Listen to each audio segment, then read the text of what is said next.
Paano kumuha ng voter certificate? At ano-ano nga ba ang requirements dito? Halika, samahan niyo ako at ipapaliwanag ko sa inyo kung ano ang kailangan pag kumuha tayo ng voter certificate. Number 1, dapat registered voters ka dito sa Pinas.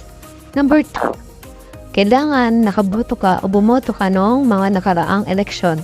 It's either barangay election, local, and national elections. Number 3, kailangan dala mo yung stub mo nung nagparehistro ka. Nagparehistro ka sa lugar nyo. Number 4, magdala din po kayo ng valid ID. Papakita ko po sa inyo mamaya yung example ng mga valid IDs dito sa Pinas. Then yung stub na sinasabi ko.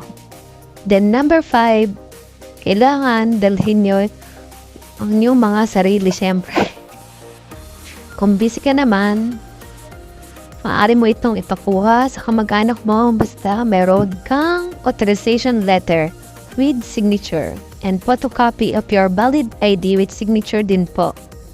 And yung valid ID mismo dapat dala nung kukuha. Ito yung stub na sinasabi ko nung nagparehistro tayo sa ating mga lugar. Pero personally, sa akin naman hindi naman siya hinanap. Dalhin niyo na lang po siya para makasigurado baka hanapin disenyo. Depende po sa mga mag-i-evaluate kung hanapin o hindi. Kung mayroon naman po kayong voter's ID, dalhin niyo na rin po. Mas maganda po para makasigurado po at para hindi sayang ang inyong oras. At ito naman po ang example ng mga government's valid IDs. Driver's license, postal, passport, UMID, PRC ID, then voter's ID, tas yung Pag-ibig, PhilHealth, TIN, tsaka NBI mga secondary valid ID po yun. So, alin man sa mga yon, dalhin nyo po para may identification po tayo may papakita. Saan nga ba makukuha ito?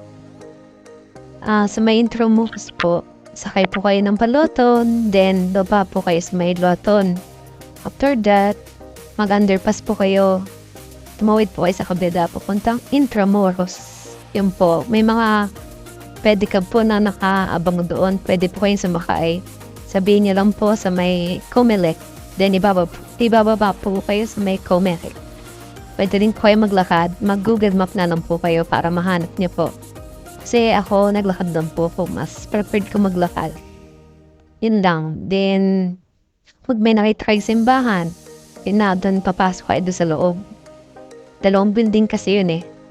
Isang pula, isang beige. Ito, paparita ko sa inyo. Wait lang. Kapag nakarating na kayo dyan sa simbahan na yan, pasok kayo dito sa loob. Makikita nyo dyan yung pulang building tsaka yung beige.